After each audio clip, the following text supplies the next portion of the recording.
Hi, everyone. Welcome back to MJS Coaching Football. Sorry, it's been a long time since I last posted a video, but college football can be a long season and don't have a lot of free time. So I'm back. I'm excited to be back, and I'm going to encourage you, if you're not a subscriber, just to push that button, please. Doesn't cost a thing. Okay. So what I'm going to do is I'm actually going to backtrack here in this presentation, and what I mean by that is, as it relates to all of my match videos, match concepts, whether it's the match quarters, grade four, or coming soon, my version of the three match, okay, I call cover tan. So for non-subscribers, I use colors for all my coverages. So my match quarters are all gray. We have gray four, three, two, gray reed. Okay, just slight variations.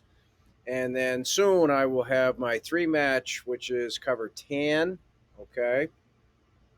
So, what I mean by backtrack simply is this: I'm going to go back to the origins of the entire match concept, at least as it relates to me.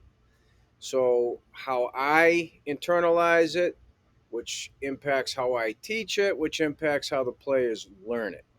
Okay. So that's what I mean by when I say I'm going to go backwards here. I'm going to create it's in its own playlist. Okay, match concepts foundation, and we're going to go from there. Okay. So what I have up here is just a mini diagram of a field. It's only 10 yards, and that's on purpose. Okay. And then over here, right, match concept, terminology, base rules of match coverage. I have what formed the foundation for me for what is called the match concept, okay, in pass coverage. And then I will go through enough in the diagram. I'm not going to get into specific concepts and specifics of McGray 4 or cover TAM. I'm not going to do that in this video clip, but I want to make sure that you completely understand the foundation of our match concepts system. Okay. So the first key term here is match, right? What does match mean to me? And it might mean the same to you, right? To me, it just means we're pattern reading, right? So as I teach this to the players, we're going to let the receivers take us to where we need to be.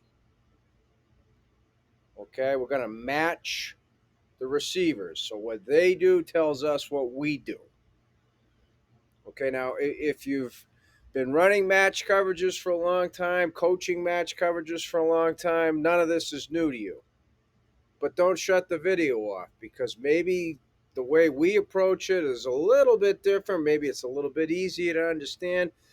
As I've always done, and I'm sure many of you do as well, if you could take one thing from any presentation, then it's been a successful venture for both people. Okay? So it begins with the foundation of, we're going to read the patterns, right? We're going to let the receivers take us to where we should be. The second part of our match concept foundation is the surface, which means offensive line. So before you go, what the hell is this guy talking? Right? How do you know if it's run or pass? Even if it's run, how do you know which way the run's going? How do you know what the scheme? Right? The offensive line is the answer. Right? So for us, all of our defenders read the surface, the offensive line. Okay? So safety reads the offensive line as much as the nose guard. A corner reads the offensive line as much as the nose guard. Outside linebackers, inside. All defenders are taught how to read the offensive line, better known as just simply surface. What'd your surface do? Okay? And so why do we call it surface if it's the offensive line, right, Coach? Why don't you just say what the line do? Because surface is a specific part of the offensive line. So in R3-4, right, the uncovered lineman becomes the surface read. In this case here, right, the left guard, as we're looking at it, right, obviously it's the right guard for the offense. The left guard becomes the surface for the backer, the dime, the free safety, and the field corner. 4 defenders. That's their surface, right? That's their part of the offensive line. So, as all of us know, right, you got to have buzz terms that make sense that you can use, especially in a game, because you don't have time to go through the whole thing, right? Sudden change, bang, you might get in the V and you got to turn around and get out. So, by simply saying, hey, read your surface, players know what that means, right? Surface, surface. Emphasize it every time, whether you guys are shutting somebody out or whether you're getting mollywopped by 50. Surface, surface. That's something that can never be reinforced enough. In fact, if you don't reinforce it enough, players can tend to have wandering eyes. And now all of a sudden they're not paying attention to their surface. Okay? So to me, that's why we call it surface, not just the offensive line, because why would the field corner care what the opposite tackle's doing? He's part of the line. Well, coach, I read the line, well, what are you doing reading the? You know what I mean? So surface has a specific meaning as it relates to the offensive line. So now, again, as we look at it, the right guard, obviously the left for the offense, is the surface for the mic, the boundary, the will. Okay, not the rover, because the rover is locked on the tight end.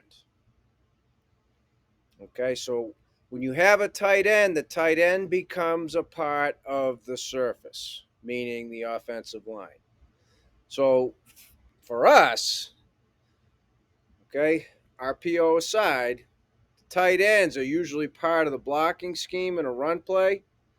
So when the tight end makes no effort to either block down inside or block our outside linebacker, the rover, the bells and whistles go off. Okay, and there's a specific way we have to defend the RPO to answer that question.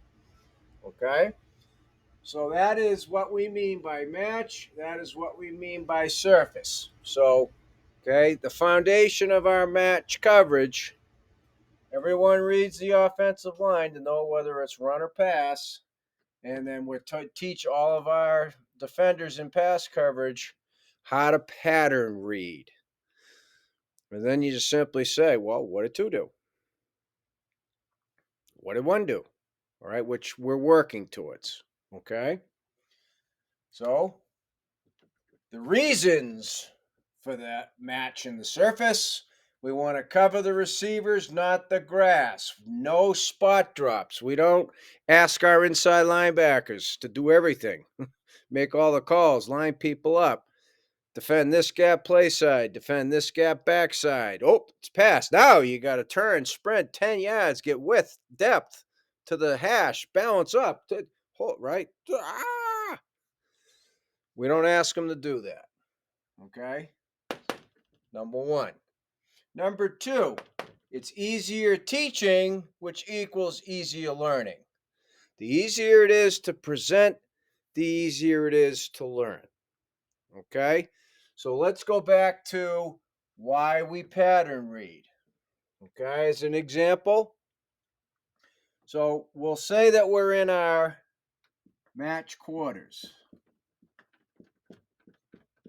So that means we're going to be in our too high look. I got to do this to an extent for anybody who's never watched any of my videos. That's why I'm doing this. For people who are subscribers or have seen any of my match quarters videos, okay, this is maybe a little redundant to you, but it doesn't hurt to reinforce it, right? So in our match quarters, we talk about clue 2. Right? Clue 2. So this is the foundation, right? If you're going to pattern read, then how do you teach your players who to read, right? Clue 2. So we have receivers. We number them outside in. 1, 2, and 3. Okay? On both sides. So for us, the dividing line is the football. right? We say it's like the Great Wall. Used to say the Berlin Wall, but that got torn down, right? It's the wall. You're on one side or the other of the wall. All right. The only person who is not is the nose, right? But the nose isn't in pass coverage. Okay. So these four defenders are on the left side of the wall. These four defenders are on the right side of the wall. So 1, 2, 3. 1, 2, 3. Okay, so first thing is make sure you go through and you take the time to explain to your players. And if you're a college coach, assume that they haven't been taught a thing in high school and be wary of the player who goes, "Gee, I already know this." You might think you know this, but might have a different way to do it. So always be aware of the player that goes, I already know this. That means they might not be coachable, right? They might not be willing to learn. Okay. So 1, 2, 3, 1, 2, 3. But coach, three is the same guy. Yeah, it's called a 2x2 set, right? 1, 2 receivers on either side. And this is important. Don't assume. Okay. In this case, we have a 2x2 formation. Don't make the assumption, well, these are all, high level kids or they're 18, 19. They know what a 2x2 is. They play video games. They know what the video games do for them. And they think they're making all the greatest calls in the world. If you said to them, what's your favorite 2x2 formation? They go, huh? Right? Don't make any assumptions. So, in order for it to be easy to learn, you got to make it easy to teach. And part of that ease is breaking it down for what it is. This is how we number our receivers. See, there are systems where they start on the left and they go 1, 2, 3, 4, 5, right? So don't assume that everybody does it the same way. Or they might go 1 through 5 starting on the right. We divide it down the middle with the football. We got the left side, we got the right side, outside in, boom, done, right? 2x2, 1, 2, 1, 2. There he is. So before you get into, yeah, but coach, what if they offset the back? He's still number 3. Okay. He's in the backfield. So it's not a 3x1. It's still a 2x2. Ah, right. Easy teaching, easy learning. So we talk about eligible receivers are also found in the backfield. And then you show them here's a 3x1 with 3 receivers not in the backfield, right? Again, easy teaching equals easy learning. And all it requires is preparation on your end as the coach. That's your job. Take the time to prepare these thoughts, may have them make sense, go through all the scenarios. Can you cover everything? And if you can, you got a teachable system. Okay? So, easy teaching, easy learning. So, what I'm doing is I'm trying to model the easy teaching and I'm hoping it's easy learning. Okay? So, in order to pattern match, you got to teach your players who they're reading, how you number them, and that's how we do it. Okay? Simplicity is helped by repetition. I'm a big believer in making things as concrete as possible, simple, tangible. You can see it, you can touch it, you can feel it. All right, eliminate gray areas. Eliminate the hypotheticals. So I just run out to there. No, give them a tangible landmark. You know what I mean? For everything, drills and so forth. So simplicity's helped by repetition. In meetings, in walkthroughs, you can do this in 5 minutes. In season on Mondays, make it a part of your Monday routine, right? Just have them come out, line up in formation, boom, boom, boom. All right, what do we got? 2 by 2. 1, 2. Who are we reading? And give them the coverage. Grade 4. They should all say 2, 2, 2, 2. Clue 2, clue 2. Just reinforces what you're trying to teach them. Because different teams have different numbers, different colored jerseys. The same formation one week to the player may not look the same the next week. Coach, all week we practiced. He was on top of the numbers. And then they come out and he's splitting the numbers in the hash. It's a whole new world for some players. Not if you practice and make part of your routine and your repetition, break them out and on purpose, whether you know they're going to do it or not. Have them condense the formation. Okay, what do we got? It's still 2 by 2. Well, why? Because those are the two eligible receivers. Make the players go through it. Well, does that change who you're reading? No. Why not? Because we're in grade 4 and you clue 2. And then motion a guy around. Now who you cluing? The new 2. So here's another part of the easier teaching equals easier learning. Okay, make sure you go through what we call exchanges. Okay?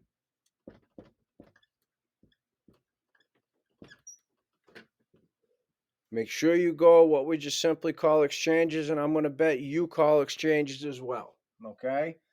Exchanges are pre-snap,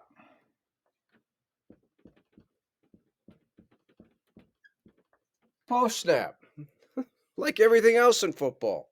It either happens before the ball snapped or the play, or it happens after the ball snapped and it's part of the play. Right? An exchange, right? In this case, this would be a 1-2 exchange. If he motions out there, how's that an exchange? Ah, he becomes 1 and now he is number 2. They've exchanged positions. He's now the furthest receiver on the outside, so he's number 1. That changes for the defenders who they're looking at. You do this in the spring. You do this in preseason. You do it regardless of who you're playing, your opening game. You do it because this is your base system. And if you're teaching it in an easier fashion, it's easy for the players to learn. If you rep it, they'll learn it. If it's easy to teach, it's easy to learn, then it's easy to rep. Right? It shouldn't be difficult. Eliminate difficulty. Make it simple for your players. We talk about playing fast. That means up here. Well, that begins with, again, preparation in teaching affects the learning, repetitions, impact, and aid the learning. Okay. And it also helps the coach. The more you teach it, the more you rep it, the better you're at it, the more you can help your players, the more you can see how much they're learning. Okay. So, exchanges. Simplicity is aided by the repetition. Okay. You want to make sure you've allotted enough time in meetings, in walkthroughs, in practice to go through all the basics of match concept.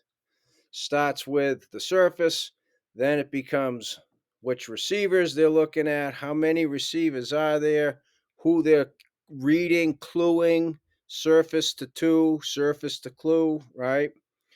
From there. And then make sure you rep pre-snap exchanges, post-snap exchanges. I'm not going to go through any post-snap exchanges. Help your players anticipate. Okay? If, as an example, pre-snap,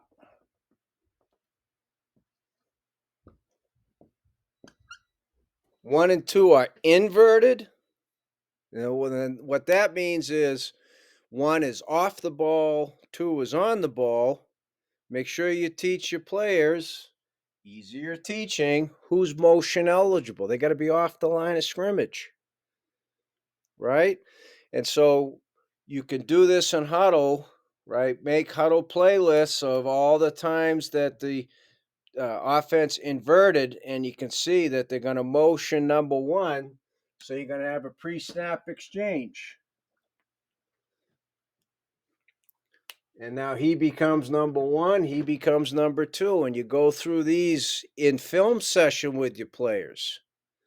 Don't tag it for them on the film. Make them say, okay, what do we got? 1-2 exchange. Who's one now? Okay, who's two?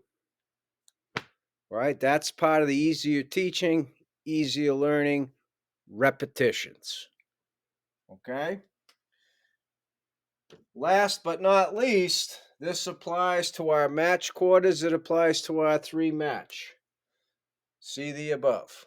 Match is match. Okay? Match is match, whether it's quarters or three. Match is match. So I thank you for watching this. I hope you watched all the way through. Again, non-subscribers, please hit that subscribe button. Doesn't cost anything, as we all know. I want you to make sure that you follow up by watching all the other videos in this Match Concept Foundations playlist. And I hope you have a great day.